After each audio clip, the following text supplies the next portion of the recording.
Tržište pikapova nikad nije bilo ovako uzburkano. Kineski proizvođači su došli s cijenama koje se čine nemoguće ignorirati. Američki proizvođači ne prestaju osvježavati svoje glavne modele, a kupci imaju više opcija nego ikad.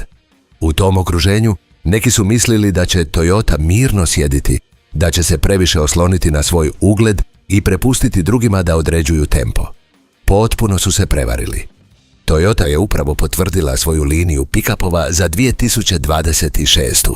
I ono što dolazi nije samo kozmetičko osvježenje ili prilagodba cijena. To je jasna izjava o namjerama. Redizajni koji idu do same platforme, interijeri koji konačno prate vanjski izgled, motorizacije koje spajaju najbolje od provjerene mehanike s trendovima koje tržište traži, a u nekim slučajevima i lansiranja koja gotovo nitko nije očekivao. Dok konkurencija eksperimentira i prilagođava, Toyota dolazi s uvjerenjem onoga tko točno zna što radi i za koji segment. Kaže, danas ćemo pregledati 5 Toyota pikapova iz 2026. koji mijenjaju pravila igre. Jedan na 4. mjestu košta manje od $20,000 i ima dizajnersku filozofiju koju tržište nije vidjelo godinama.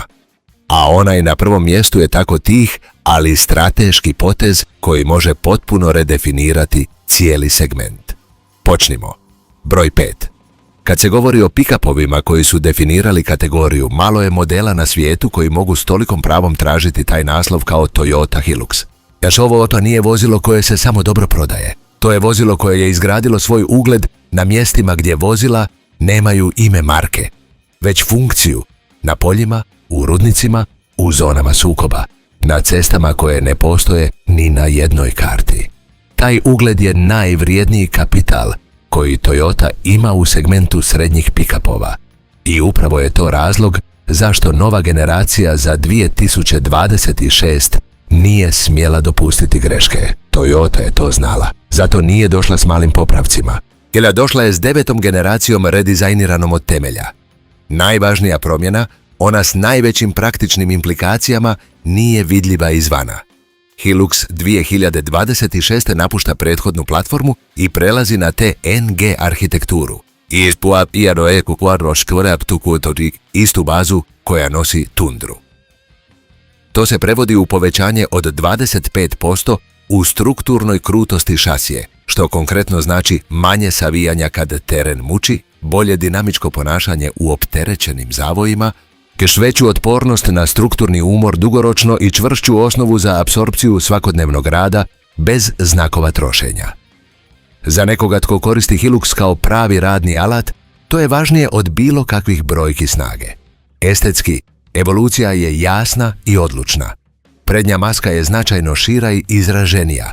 LED farovi imaju oštriji profil, a cijeli prednji dio prenosi dominantniji prisutnost bez da upadne u pretjeranu agresivnost koju su neki modeli u segmentu usvojili do te mjere da postanu nepraktični u radnim okruženjima. Toyota je pronašla ravnotežu između ozbiljnog izgleda i stvarne funkcionalnosti, što je upravo ono što njihova tradicionalna klijentela očekuje. U motorizaciji 2,8 litarski turbodizelski blok koji je Hilux proslavio na desecima tržišta ostaje srce linije, ali u ažuriranoj verziji za 2026.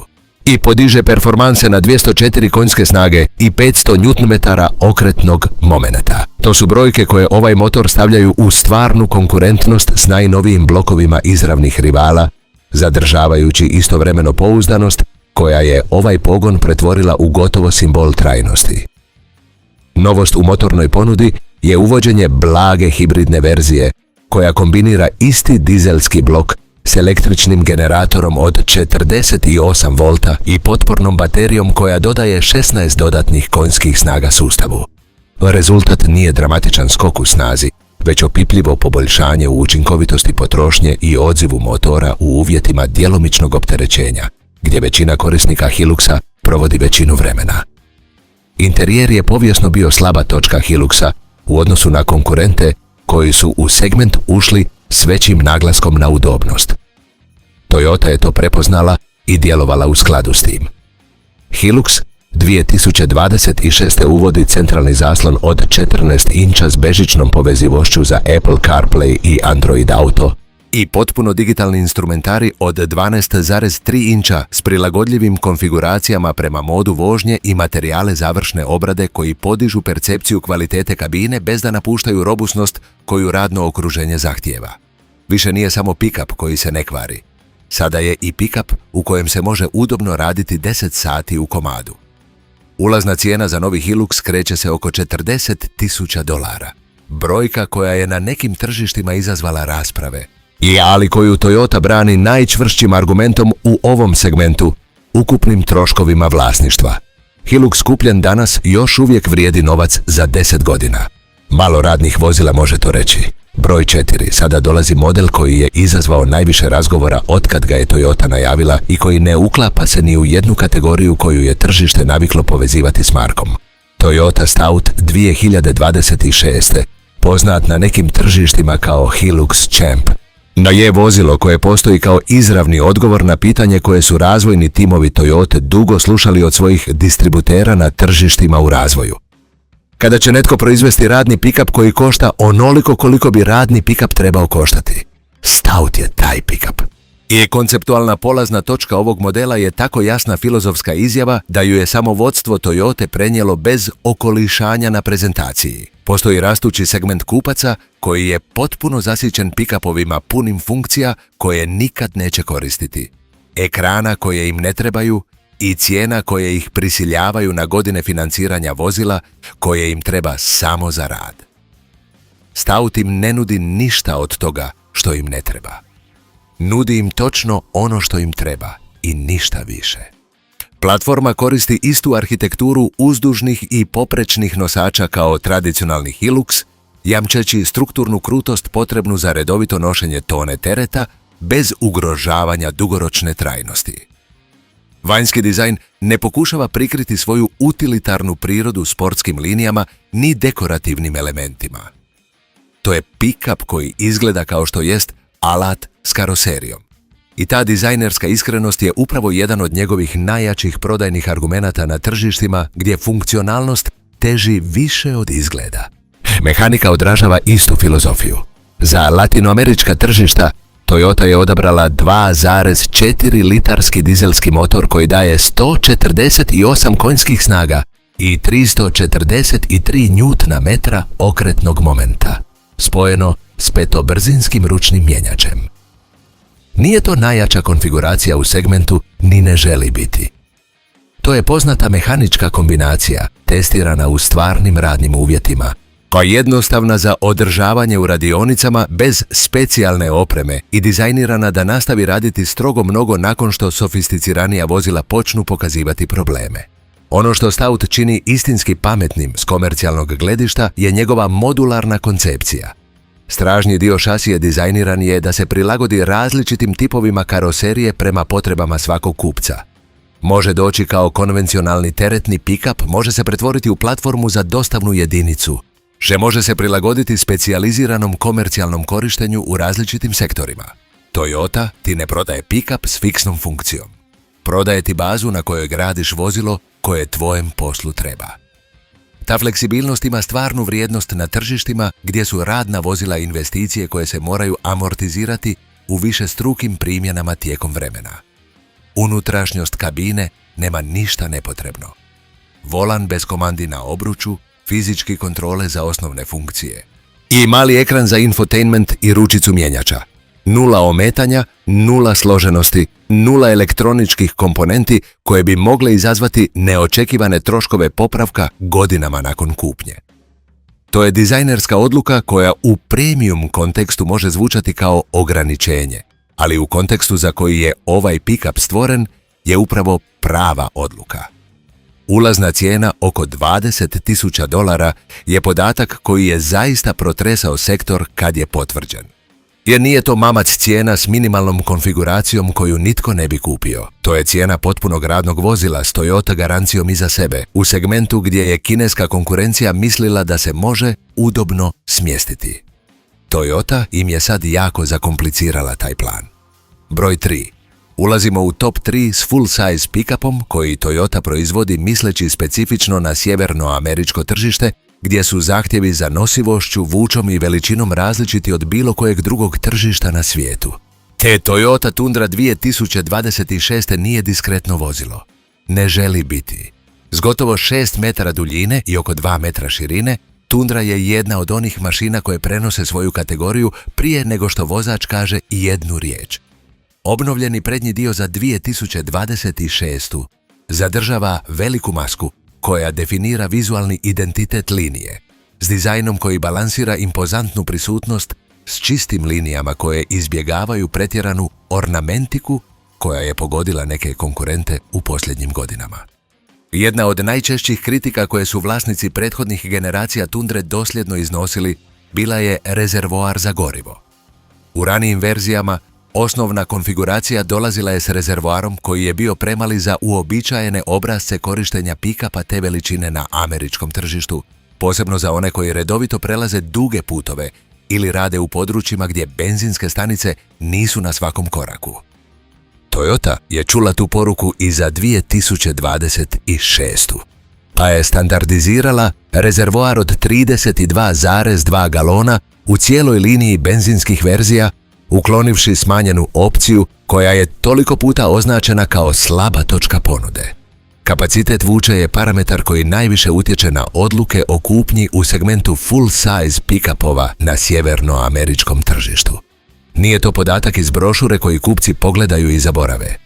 To je broj koji određuje može li vozilo obaviti posao koji će mu se zadati. Tundra 2026. može vući do 4,5 tona, pa brojka koja je stavlja u konkurentan položaj prema izravnim rivalima u kategoriji i koja opravdava njezin položaj kao ozbiljnog alata za one koji redovito rade s prikolicama, čamcima ili teškom mašinerijom. Pogonski sustav Tundre 2026. kombinira benzinski V6 biturbo motor od 3,5 litara s električnim generatorom i baterijom za vuču integriranim u hibridnu šemu iForce Max Toyota. Kombinirani rezultat tog sustava je 790 Nm okretnog momenta. Je brojka koja nadmašuje one izravnih rivala u ekvivalentnoj konfiguraciji i koja se osjeti odmah u odzivu pri ubrzanju izmirovanja s teretom ili u situacijama vuče gdje je zahtjev za momentom maksimalan od niskih brzina. Sirova snaga sustava također je konkurentna, ali je okretni moment podatak koji u stvarnom korištenju radnog pikapa čini razliku između motora koji se osjeća ugodno i onog koji radi pod pritiskom. Kabina Tundre divi tukstoši divde smitseši. I je prostor gdje je Toyota htjela skratiti razmak s konkurentima koji su povijesno nudili rafiniraniji interijer u premium segmentu. Materijali vrhunske verzije su stvarne kvalitete, ne samo vizualne. Grijana i ventilirana sjedala su osmišljena za duge radne dane za volanom, bez da osjete umor koji loše dizajnirano sjedalo stvara nakon nekoliko sati vožnje. Centralni zaslon od 14 inča je jasan, dobro reagira i integriran u cjelinu armature na način da ne izgleda kao naknadni dodatak i već kao element dizajniran od početka da bude tu. 5-godišnja garancija bez ograničenja kilometara koja prati Tundru je argument koji Toyota koristi s pravom, jer na američkom tržištu full-size pick-upova povjerenje u marku je jednako važno kao i tehničke specifikacije. Tundra kreće od oko $42.000 u osnovnoj verziji, cijena koja je pozicionira kao premium ponudu u segmentu, ali koja nalazi opravdanje u cjelini onoga što nudi. Pa posebno za one koji će je koristiti kao intenzivan radni alat godinama. Broj 2. Ako je Tundra Toyota pickup za one kojima treba maksimum u kapacitetu, sljedeći je Toyota pickup za one kojima treba maksimum u ravnoteži između kapaciteta, svestranosti i svakodnevnog korištenja. Toyota Tacoma godinama je najprodavaniji srednji pickup na američkom tržištu i taj vodeći položaj nije slučajan ni naslijeđen. To je rezultat toga što je generacija za generacijom Toyota isporučivala vozilo koje ispunjava ono što obećava u uvjetima korištenja od teškog rada do off-road avantura pa do svakodnevnog gradskog prijevoza. Za 2026. Tacoma je dobila ažuriranje predstavljeno na salonu automobila u Chicagu i koje je privuklo pažnju koja je jasno pokazala da je tržište čekalo upravo to. A najvažnija strukturna promjena ove generacije je da Tacoma sada dijeli arhitekturu šasije s uzdužnim nosačima s Tundrom i Land Cruiserom. To nije mala stvar. Znači da je Toyota srednji pikap sada izgrađen na istoj bazi krutosti i trajnosti kao veći i zahtjevniji modeli u liniji. U praktičnim terminima to je srednji pikap koji se ponaša sa strukturnom čvrstoćom velikog pikapa bez veličine ni potrošnje koju veliki pikap nosi. Je za kupca koji je dosad osjećao da mora birati između svakodnevne praktičnosti i stvarnog kapaciteta. Nova Tacoma značajno smanjuje taj kompromis. Vanjski dizajn crpi izravno iz vizualnog jezika Tundre, s potpunim LED osvjetljenjem koje daje koherenciju liniji i prednjim dijelom širim i stabilnijim od prethodne generacije. Tacoma je uvijek imala prisutnost, ali ona iz 2026. ima zreliju prisutnost, že manje vezanu za mladenački avanturistički stil života i više usmjerenu na prenošenje stvarnog kapaciteta. Nove boje u liniji pojačavaju taj osjećaj bez da udaljavaju model od njegovog uspostavljenog identiteta. Uživo privlači pažnju na način koji fotografije ne prenose u potpunosti. U motornoj ponudi Toyota je donijela odluku koju su neki analitičari teško probavili, jer podrazumijeva napuštanje blokova koji su dobro funkcionirali.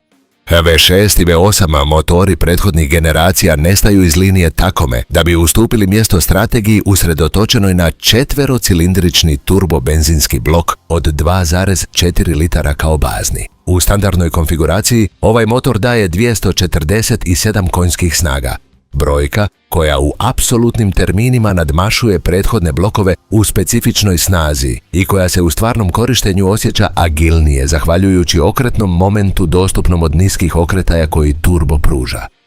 Mijenjač može biti automatski s 8 brzina ili, za one koji to preferiraju, ručni sa 6, opcija koju Toyota zadržava u Tacomi kao priznanje da postoji segment kupaca koji cijeni izravan nadzor nad mehanikom. Verzija koja je izazvala najviše očekivanja unutar linije je Tacoma 2026. iForce Max, koja kombinira 2,4 turbomotor sa sustavom električne podrške da bi dosegla 326 konjskih snaga i 630 Nm okretnog momenta. Te brojke je stavljaju iznad nekoliko izravnih rivala u segmentu srednjih pikapova. Ili je posebno kad se traži maksimum, vuča na uzbrdici, puni teret ili komplicirani izlasci izvan ceste. Nije to hibrid zamišljen samo za uštedu goriva, već za veći kapacitet bez žrtvovanja učinkovitosti.